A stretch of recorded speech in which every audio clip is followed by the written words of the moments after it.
ওই আল্লাহ রে ও আঙ্গবু কাজা তারা না খালি করছে রে।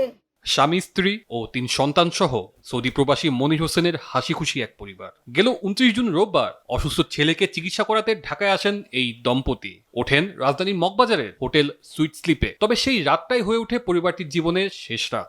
ওই আল্লাহ রে ও হোটেলে ওঠার পর রাতের খাবারের জন্য পাশের ভর্তা ভাত রেস্তোরাঁ থেকে খাবার আনান তাদের আত্মীয় রফিকুল ইসলামকে দিয়ে। সেই খাবার খাওয়ার পরেই অসুস্থ হয়ে পড়েন পুরো পরিবার। অসুস্থ অবস্থায় তাদের ভর্তি করা হয় রাজধানীর আদ্দিন হাসপাতালে। আর সেখানেই একে একে মৃত্যুর কোলে ঢলে পড়েন মনির হোসেন, তার স্ত্রী স্বপ্না আক্তার এবং ছেলে নাইম হোসেন। তাদের এমন মৃত্যুতে উঠেছে নানা প্রশ্ন, জন্ম দিয়েছে অনেক রহস্যের। এখন আসলে এটা আমি জানি না, এখনো আসলে আমি বলতে পারবো না যে আসলে কিসের থেকে কি হলো। খাবার খেলো না কেয়ারটেকার মিশালো না নিজেরা করলো, এটা আসলে তদন্ত করবে পুলিশ, এরা আমরা তো এটা জানি। স্থানীয়রা বলছেন নিহত মনির হোসেন সৌদি আরবের একজন ব্যবসায়ী ছিলেন। ঢাকায় তার বাড়ি গাড়ি রয়েছে। এসব রক্ষণাবেক্ষণ করতেন প্রবাসী মনিরের প্রতিবেশী চাচা রফিকুল ইসলাম। গত ৩ বছর ধরে আয় ব্যয়ের হিসাব না দেওয়ায় মনিরের সাথে তার মনোমালিন্য ছিল। এটার ভিতরে বোঝা যাচ্ছে এটা পরিকল্পিত ভাবে, তবে ১ ঘন্টার ভিতরে ৩টা মৃত্যু,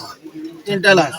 আচ্ছা যাই হোক, হেয়ার পরে মনে করেন আপনার রিপোর্ট, পোস্টমর্টমের রিপোর্টও যেটা পাওয়া গেছে এটা পুলিশের কাছে আছে। পুলিশে মনে করেন ভালোই বুঝছে। আর আমার যে যতটুকু জানাইছে, আমি চাই এখন এটা প্রত্যক্ষ দোষী সাব্যস্ত হোক, সঠিক তদন্ত হোক। রফিকুল ইসলামের পরামর্শেই প্রতিবন্ধী ছেলের চিকিৎসা করাতে স্ত্রী সহ ঢাকায় আসেন মনির। মগবাজারে আবাসিক হোটেলে সিট নেয়া ও খাবার সবকিছুই সেই রফিকই করেছিলেন। আর সেই খাবার খেয়ে রাতেই মনির হোসেনের স্ত্রী নাসরিন আক্তার স্বপ্না বমি করতে করতে অচেতন হয়ে পড়েন। মগবাজার আদ্দিন হাসপাতালে স্বপ্নার নিথর দেহ নিয়ে গেলে ডাক্তার তাকে মৃত ঘোষণা করেন। এর কিছুক্ষণ পর প্রতিবন্ধী ছেলে নাইম ও ২ থেকে ৩ ঘন্টা পর মনির হোসেন মৃত্যুর কোলে ঢলে পড়েন। আমার বোনের প্রতিবন্ধী ছেলেরে লয়েছে ডাক্তারের দ্বারে, গেছে সুস্থ বোন গেছে।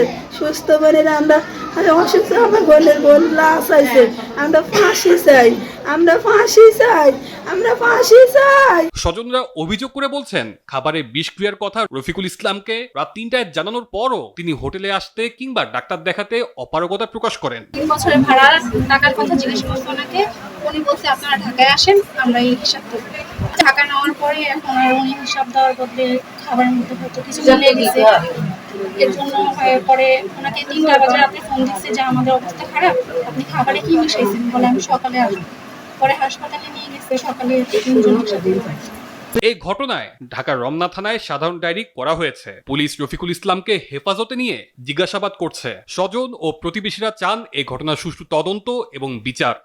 যে ৩ জন অনাগত সন্তান ছিল, ওনারা ৪ জনের মৃত্যু আমাদের এই টোটাল রামগঞ্জ লক্ষ্মীপুর এলাকায় একটি হৃদয় বিদায়ক ঘটনা। এই হৃদয় বিদায়ক ঘটনার সুষ্ঠু তদন্ত এবং বিচার আমরা চাই। ১ জুলাই লক্ষ্মীপুরের রামগঞ্জে আথাকড়া উচ্চ বিদ্যালয়ের মাঠে জানাজা শেষে তাদের দাফন করা হয়। তানজিলুর রহমান তুষার, বৈশাখী সংবাদ। ওই আল্লাহ রে